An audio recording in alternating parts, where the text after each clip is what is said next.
This is John with Off Leash Canine Training in Memphis. Today we have Bubble, a Goldendoodle sent to us for our 1-week board and train program. Bubble was your typical puppy when he would meet new people or other dogs. He just bundle of energy, just wanted to run and play and super outgoing.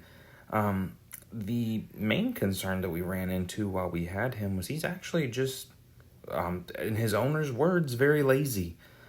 So as you'll see right here, once Bubble goes down, he doesn't want to get up.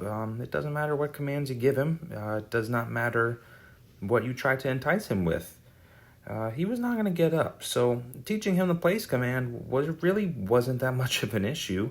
It was mostly just trying to get him to get up to do anything else. So, his owners sent him to us so that we could teach him some manners and get him to be responsive at home. This right here was probably our biggest challenge, though. So either way, after a week with us, Bubble went home and is now much more responsive. He had to encourage him to work and learn, but we got him there. So let's see what he looked like after a week.